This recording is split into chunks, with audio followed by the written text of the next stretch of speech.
isang amazing Pinoy, ang tinatawag na Pinoy in Equatorial Guinea o si Raul Francisco. Bahay po nila.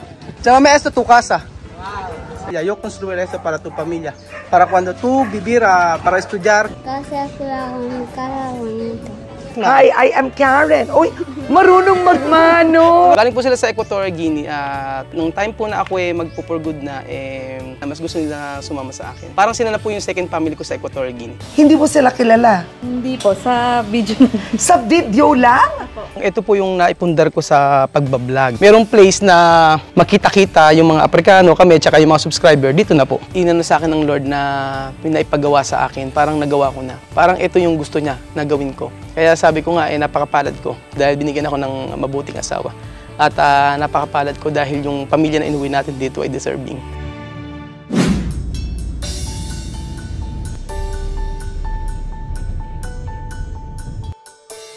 Hello everyone! Welcome to my YouTube channel. 3 oras na biyahe mula Manila hanggang San Isidro, Nueva Ecija para bisitahin ang isang amazing Pinoy, ang tinatawag na Pinoy in Equatorial Guinea o si Raul Francisco. Hello, Raul! Hello po. Oh my gosh, hello! How are you? How are you? Hello po, Ma'am Talaga Karen. namang may bulaklak pa. Pasok po kayo. My God, eto tayo ngayon. Hello. Ano po sa inyo? Thank you for having me, Raul. Thank you, thank you. Grabe, ito ang OFW na nung umuwi sa Pilipinas, ang dala po niya, nag-uwi ng 6 na Afrikano. Inadapt po niya. Bienvenido a Filipinas! Mga Marites!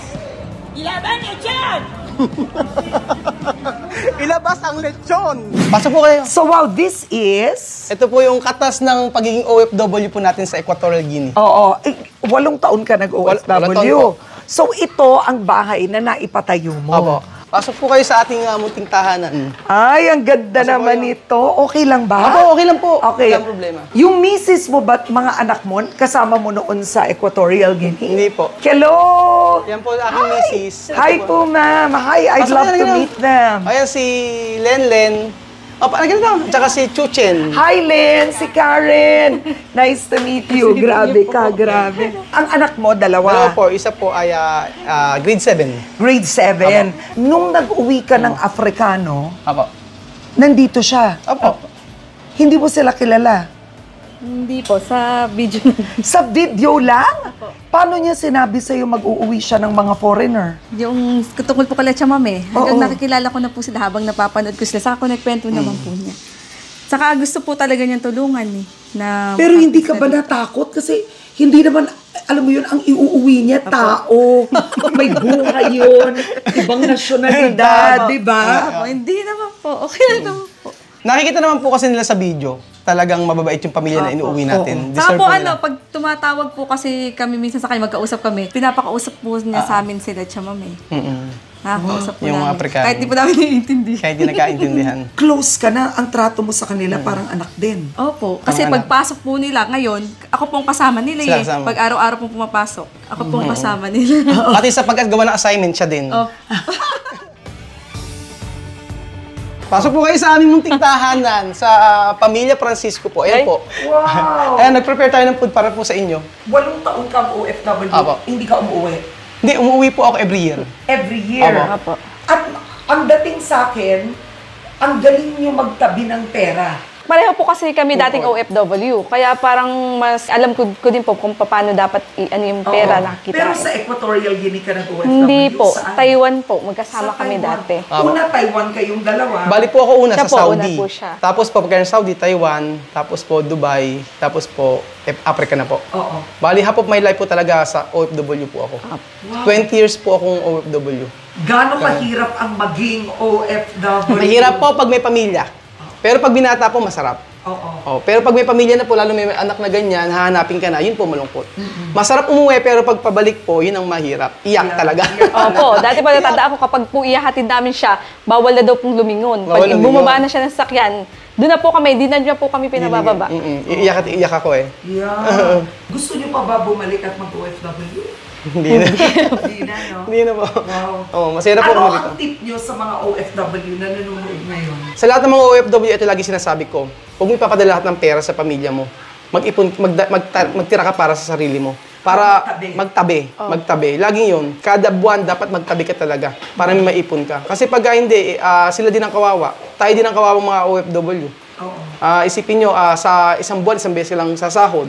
Tapos yung pagka natapos ang kontrata mo, bibigyan ka ng back pay. Yun lang. So, pinakamainam talaga magtabi.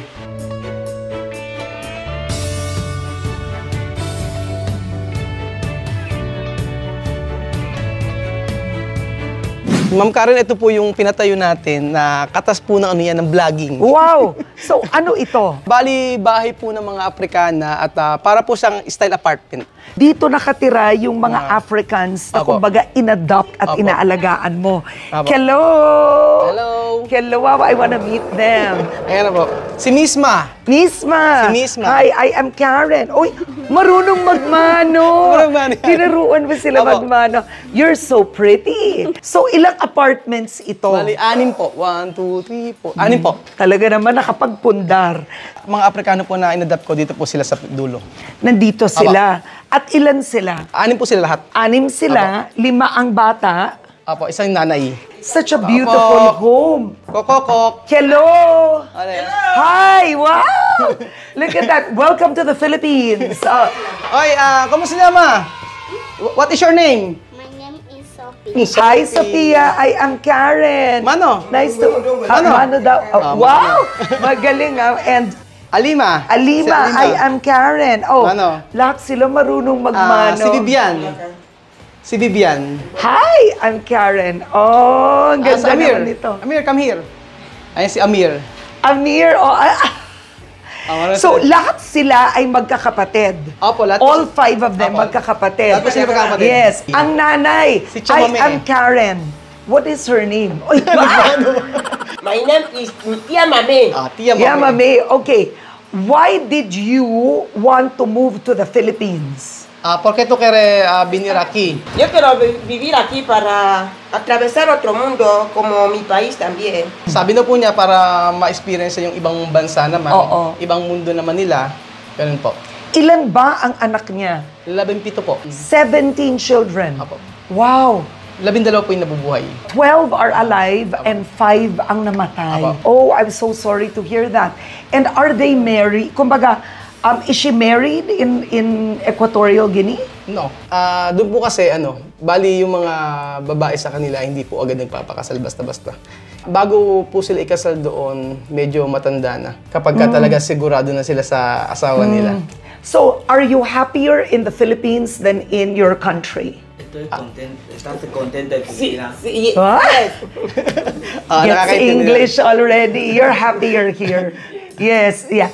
Was life harder in your country than in the Philippines? ¿Qué diferencia hay? Sí, Ayan. Yeah. Mas mahirap daw po sa bansa nila. Oo. What made it hard? cuidar a los niños, cuidar a la familia, difícil. Mahirap daw po sa bansa nila dahil pag-aalaga ng mga anak, lagi nag-aanak yung mga Yeah. nag-aanak ng marami Yes. sa bansa nila. So, ikwento mo, kailan mo to pinatayo? Bago po kami umuwi, nung February po, dapat po talaga paupahan namin para ito yung negosyo namin. Kaya Tama. lang po, titira talaga sila sa ancestral house namin. Kaso, ang problema po ay yung kapatid ko po ay doon nag-stay. In the future po, papagawan ko po sila talaga ng sarili talaga nila. Kapag ka po pwede po silang ipangalan po sa kanya, papangalan ko po talaga sa kanya. Ibibigay mo talaga. He said, if he builds you a house, he will give you the title. De titulo, de certifico, yo Yeah. poner tu nombre. Yes. Are you studying in the Philippines? Pwede rin siya mag-aral. What's easier for her to learn? English or Filipino? English. Tagalog po. At Tagalog. Opo, kasi di ba Spanish po? Spanish, tsaka BSc. similar. Opo. Yeah. Nung na-meet mo sila, wala silang Wala fridge po. noon. Isa-isa. Yes. Ay, nung sa Africa po, meron po sila. Binilang ko po sila noon. Oh, pero nung una mo nakilala, wala. Wala talaga. Wow. Ano, nakatira lang sila noon sa barong-baro? Opo, bali na sunugan po sila. Tapos ang bahay po nila tabla. And then, nag-start na po tayo magpagawa ng paupahan para sa kanila. Tsaka bahay na pinangalan po natin na Casa Pilipina. Gosh. Alam mo, napaka-inspiring ng taong to. Grabe. Tal? Bien. Bien. Guwapa, oh. Bahay po nila. Tsaka may esto tu casa. Yo construiré eso para tu familia. Para cuando tú vivir para estudiar. Masaya sila akong magkaroon. Solo Dios para ti. Para pagar todo ese sufrimiento. Solo Dios. Roel, dating OFW, na pagbalik mo sa Pilipinas, meron ka na ngayong 5 adopted African kids. Yes po. Paano mo to nagawa at bakit ka nag-adopt? Naku, Ma'am Karen, medyo mahirap po kasi syempre hindi biro magdala ng mga Aprikano dito sa Pilipinas. Syempre sa papel pa lang. So galing po sila sa Equatorial Guinea at nung time po na ako magpo-for good na, sumama sila, mas gusto nila sumama sa akin. Parang sila na po yung second family ko sa Equatorial Guinea. Gaano katagal ka ba sa Equatorial Guinea? Anong trabaho mo doon? 8 years na po ako doon. Tapos po, isa po akong data entry specialist. Paano mo sila nakilala? Ikwento mo. That time po kasi nag-start ako mag-vlog noon. Etong si Misma, ayan, siya po yung, maliit pa siya dati noon eh. Noong time na yon, nung nakilala ko siya, kumakain kami sa resto. Etong si Misma ay namamali mo sa akin. And then sabi ko, wag na kitang bigyan ng pera, papakainin lang kita sa restaurant. And then habang umo-order ako ng pagkain nila, tinanong ko kung anong gusto. Ang gusto, chicken tsaka spaghetti. At that time, nagtrabaho ko sa Jollibee. Medyo na yung puso ko. Nang nakita kong nagpe-prito bago kumain. That time, nung talagang durug na durug ang puso ko. Tapos, hindi pa ako nakontento. Ang ginawa ko po, nag-take out ako. Tapos, yung pagkain na tinake out ko, dinala ko sa pamilya nila. Ayan, dinala ko sa mga kapatid niya. At sila ang magkakapatid? Ang magkakapatid po sa tatay, itong dalawa, si Misma at si Amir. Tapos, si Sophie, tsaka ito, sa ibang tatay. Si Alima naman po, iba rin po tatay. Silang 5 nasa isang bahay? Isang bahay lang po. Isa po nanay, iba-ibang tatay. Pero yung tatay po, wala na po. Hindi na po, hiwalay na po sa asawa. And then, that time, sobrang na-attach na ako sa mga bata Parang mga anak ko na rin So, yung nanay, sabi niya gano'n, sasama daw siya sa akin. That time nga po, dapat lang itong 3 lang po. Si Misma, si Alima, tsaka si Sophie lang. Kasi mga ibang anak niya po, malalaki na. May mga asawa na rin po. Para mapanatag po ako yung loob ng nanay niya, sinama ko na rin po yung dalawa. Ganun po. Mahirap, hindi ganun kadali kasi yung responsibilidad. Pero saan mo nakuha ang lakas na gawin yun? Dahil sa pagmamahal kasi nakilala po tayo sa pagbablog daw sa Africa dahil po sa kanila. So nang uwi kami talagang iba po yung naramdaman namin, ang daming sumalubong sa amin sa airport. Tapos nagkakaroon kami ng meet and greet. Ang daming Pilipino, sobra. Pagka naiiyak ako pagka nakikita ko yung mga Pilipino kung gano'n sila kamahal Marami kaming battle sa Equatorial Guinea bago kami makauwi dito. Yung lola nila, ayaw silang payagan. Siyempre, yung pagkuha ng passport. 1 year po bago kami makakuha. And then bukod doon, sa pagkuha ng passport, bago kami makalabas ng airport dito, 2 hours po ako na interrogate ng Bureau of Immigration. Oo, para siguraduhin, hindi ka human trafficker. Legal naman po yung nang pumasok sila dito. Oo. May papel, kumpleto, at saka every 2 months, nagre-renew po kami ng visa nila. Anong sinabi ng asawa mo? Proud siya sa akin kasi hindi lang naman po kasi ito ang natutulungan natin sa Equatorial Guinea. Actually, yung mga pamilya din po, marami po tayong naiwanan doon na natulungan din po natin. True vlogging po talaga. Kung ba, umalis po tayo sa Equatorial Guinea na nagawa natin yung best natin. Tapos nagpapaano rin po ako doon. Everyday po, feeding program. Totoo yan, everyday nagluluto kami ng Filipino food. Kasama po ng nanay niya, kasama po nila. Kawa-kawa yan, tapos papakain namin sa mga bata. Tuwan-tuwa kami, tapos nagkakantahan sila. Iba yung buhay namin doon. Simple po, pero yun ang namimiss namin doon. Pero dito sa Pilipinas, siyempre, iba na. How old is Sophie? 6 po. 6 years old. 6 taon na siya. So, saan sila nag-aaral? Nag-aaral po sila sa Cabanatuan, sa Wesleyan University, Philippines. So, pinapaaral mo doon? Opo. Kasi malayo yun dito? Medyo malayo po, nasa 45 minutes po. Kasi meron pong accredited na school lang po para sa mga foreign national. Hindi po sila pwede sa public. Oo, so paano sila pumupunta sa paaralan? Ano po, binilang ko po sila ng van. Binilan mo ng van? Pero sino nagda-drive? Kinuha ko po sila ng driver. So araw-araw? Araw-araw po yun. Hatid sundo sila? Grabe yung mga anak mo, yung 2 mong anak. Kasama rin po. Doon sa Cabanatuan din. Lahat sila. Pag mapasok sila sa school, ito yung bag nila, napakalalaki. Oo nga. At sa Africa, hindi sila nag-aaral noon. Hindi sila nag-aaral. So ang laking bagay nito para sa kanila. Tapos sa Africa, wala silang mga bag na ganyan.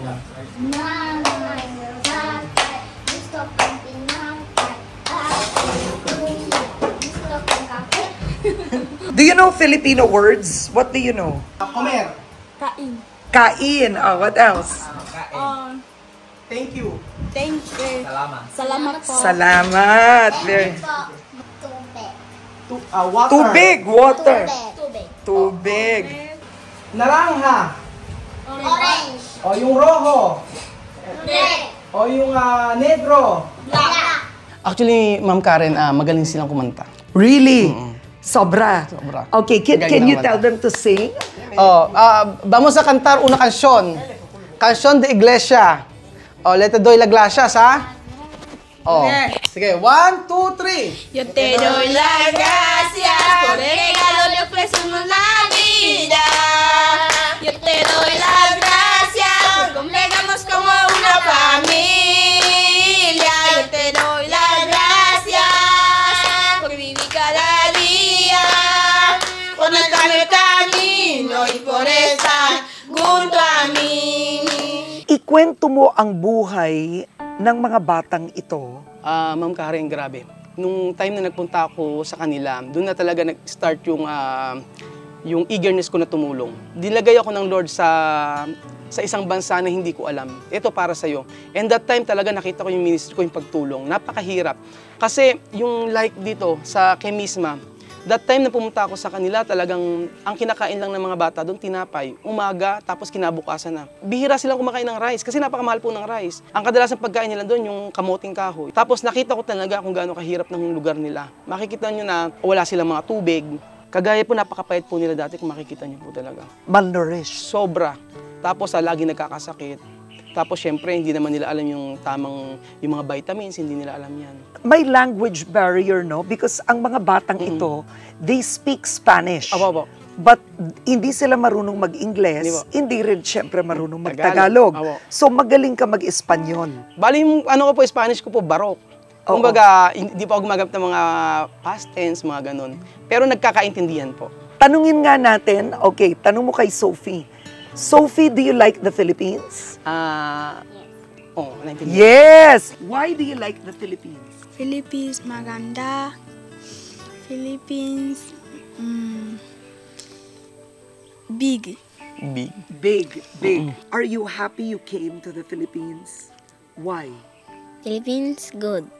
Good. What about Sophie? Sophie. Sophie, do you like the Philippines? Tu quieres ir a Pilipinas? Habla. Yes. Are you happy here? Tu contenta aquí? Yes. What was life like in Equatorial Guinea? How difficult was it? Estudiamos aquí, pero en mi país la escuela no sea difícil. Porque si tú terminas la escuela ahí, no trabajas.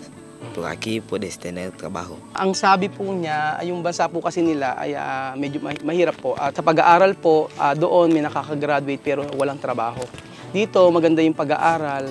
At kapag nag-aaral na mabuti dito, siguro makakahanap ng maayos sa trabaho. Pero hindi ba sila nahihirapan sa eskwelahan? Dahil they speak in Spanish, pero dito nagtuturo in English or in Filipino. Naku, sa una po, syempre mahirap po. Sa kanila naman po ngayon, pag kinausap niyo na po sila ng Tagalog, naiintindihan po nila. Oo. Pero sa school po, syempre sa umpisa po, yung mga teacher po talaga nag-adjust. Re-research sila ng Spanish, nagsasalita sila ng Spanish, tapos itinatranslate sa Tagalog tsaka sa English po. Oo. So napaka-supportive po ng school nila talaga.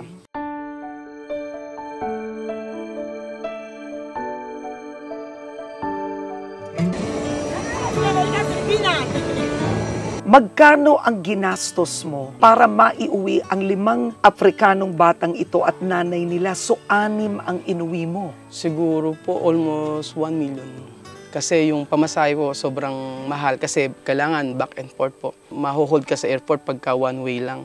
What about adoption? Are they legally adopted by you? Di po. Kasi po sila po ay nandito po as a tourist visa, student. Ang permit po nila ay student permit po.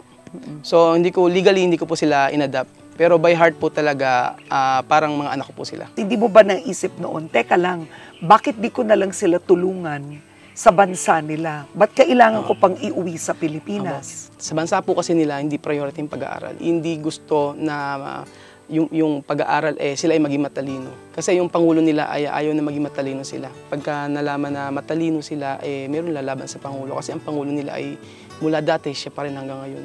Anong plano ng nanay at ng mga bata? Plano ng nanay, mga bata dito na raw sila forever hanggang sa makapagtrabaho po sila. Pag tinatanong ko po sila kung anong gusto nila, sabi nila dito na raw po sila. Forever?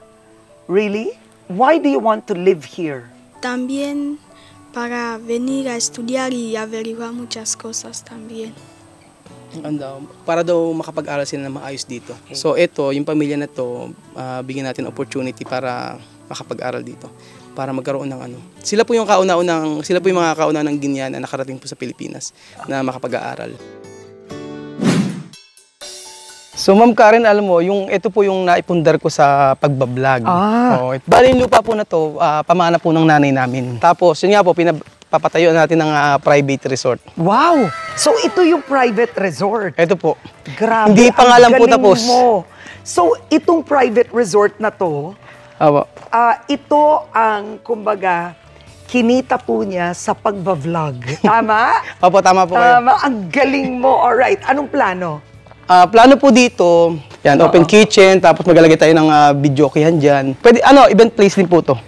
Bakit private resort ang naisip mong itayong negosyo? Naku, kasi para po yan sa subscriber po talaga. Really? Kasi araw-araw po marami nagme-message sa akin para po makita po kami dito sa Nueva Ecija. So para merong place na makita-kita yung mga Aprikano, kami, tsaka yung mga subscriber, dito na po.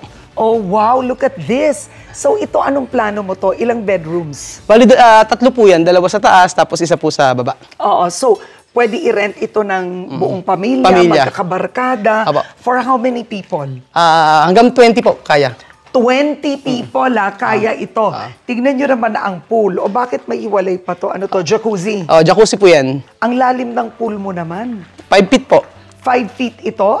So pwede ka tumayo. Anong pangalan ng villa mo? Pinangalan ko po yan sa mga taga Equatorial Guinea, Casa Guineana. Ay, ang galing. Casa Guineana. Casa Guineana. Alright. Uy, ang ganda nung kanyang furniture taste, ha? Tingnan nyo, sa buto nakuha. Sa ano po yan? Taga Tarlac po. Ang gamit ko po lahat, puro ratan. Ratan. So, ang kanyang peg is tama naman, syempre, African and Filipino. So, di ba? Very parang relaxing. Ito rin, ang ganda. Dito rin to? Diyan din po lahat yan. Ang galing nga. Ang ganda ng source mo. So, meron kang pool table. Nandito yung parang TV room. Yung TV room.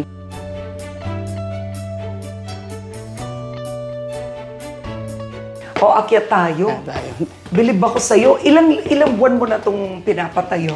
Magsi 6 months na po ito 6 months ang construction. Uy, handa na po siya. Tignan mo. Ito na yung furniture. Ayan, actually, patapos na yung taas Ang ganda ng taste mo. Ang ganda ng kama, ha? Lahat yan ratan. Very nice. Magkano mo ipaparenta yung buong casa? Ano po? 15,000 per night po. Oo, kasi kaya naman ang 20 people. Kaya naman po. What if, let's say, 5 lang sila? Ganun pa rin po. Oo, 15 a night. 15 a night po. Kasi may pool, may badminton court. May basketball court. Panalo. Tapos meron tayong lalagay tayo ng relax chair dito. Oo. Tapos plano ko dito, pwede kayong mamitas ng mga prutas dito. Ang galing. Maganda rin yun kasi hindi po habang buhay ay pwede maging OFW. Pero data analyst ka noon. Gusto mo ba balikan ang trabaho yun kahit dito sa Pilipinas? Hindi na po. Okay na po. Ayaw mo na mag-opisina talaga? Ayoko na po kasi nakakapagod po. Dito po, pagka meron kang negosyo, hawak mo yung oras mo. Tignan nyo ha, nakapag-retire dahil sa vlogging. Ganon kalaki po kinikita ni Sir. At itutulong niya sa African family. Sa inyo ba to? Sa pinsan ko po. Ang ganda, hanggang doon. Hanggang doon may kalamansi. Ang sarap ng buhay probinsya. Simple. Diba? Tingnan mo, yun din hanggang dito. Alam mo, how do you feel when you look at everything you've built? Sobrang saya. Parang hindi mo ma-explain kasi syempre, dati pinapangarap mo lang na mag-for good. For good lang okay ka na mag-for good. Pero binigyan ka pa ng Lord ng ganitong klaseng negosyo. Yun yung pinakamasaya.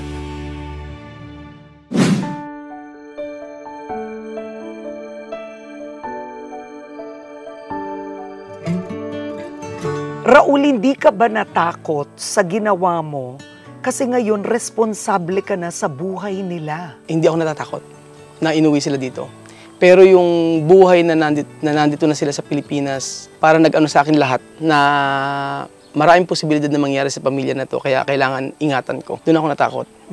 na lumalabas na yung sa ugali nila nasa Equatorial Guinea kasi culture siya. Kala nila itong Pilipinas parang Equatorial Guinea na pwede silang maglakad-lakad kung gusto nila. Dumating sa point na bigla na lang nawawala yung isang anak niya, doon pala nakikipaglaro lang. So doon ako natatakot na baka mamaya bigla mawala yung isang anak niya, yung mga ganun po. Paano yung gastos? Hindi din biro yun. Actually, Ma'am Karen, yung gastos talaga matindi.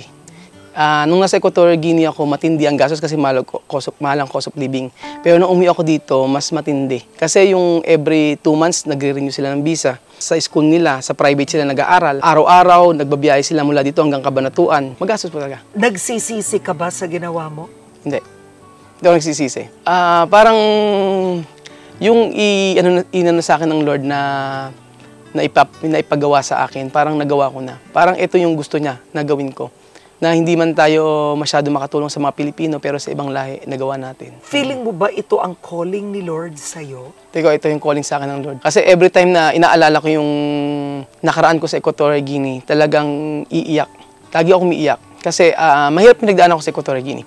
Dahil siyempre sa mga tao doon na tumutulong na ako pero nagagawan pa ako nila ng hindi maganda. Dumating pa sa point na may nagpapapuli sa akin, na tinulungan mo isang pamilya, and then kapag ka nagpapamigay kami ng mga pagkain, merong mga talagang may gawing hindi maganda sa akin. Maraming pagkakataon na talagang mahirap pagdaan namin sa Equatorial Guinea. You continued to do good even if you were persecuted. Yes po. Yes po. Yun naman ang gusto ng Lord eh. Di ba sabi nga nila kung ikaw may ginawang masama sa'yo, ang isang tao, balikan mo na maganda. Yun ang pinakamaganda na gawin natin. Even na kapag merong ginawang masama sa'yo, balikan mo na maganda. Kasi at the end of the day, ikaw pa rin magdadala. Makakatulog ka na maayos dahil na meron kang nagawang maganda sa kapwa mo. So what is the ultimate joy? Bukod sa pamilya mo, may 2 kang anak, ay may extended family kayo ng mga Afrikano. Yung joy po talaga, yung nakita niyo po na babago yung buhay nila. From dating mga nakatapak, walang mga damit, ngayon inuwi sa Pilipinas na para silang mga Pilipina na unti-unting natututong mag-Tagalog. And then yung mga tinuro mo na magagandang asal, ginagawa pa rin nila. Sabi ko nga, makatapos lang ng pag-aaral yung mga bata na to, okay na mawala ako eh. Kasi yun talaga yung inano sa akin ng Lord na tulungan yung pamilya na to hanggang makatapos ng pag-aaral para magkaroon ng magandang buhay. What is your favorite Bible verse? Sabi nga po sa Psalms 37:4, delight yourselves into the Lord and He will give the desires of your heart. So lahat po ng gagawin talaga natin, yan mo lang sa Lord. Kung ano yung kagustuhan ng puso mo, ibibigay niya yun yung gusto ko, kaya siguro sabi ng Lord, kasi kahit sa asawa ko napaka-supportive, kahit mga anak ko. Yung asawa ko pa ang nagbabantay sa mga bata sa school. And then, siya pa rin yung nagbibigay ng na nagpapakain sa school. Kaya sabi ko nga, napakapalad ko dahil binigyan ako ng mabuting asawa. At napakapalad ko dahil yung pamilya na inuwi natin dito ay deserving.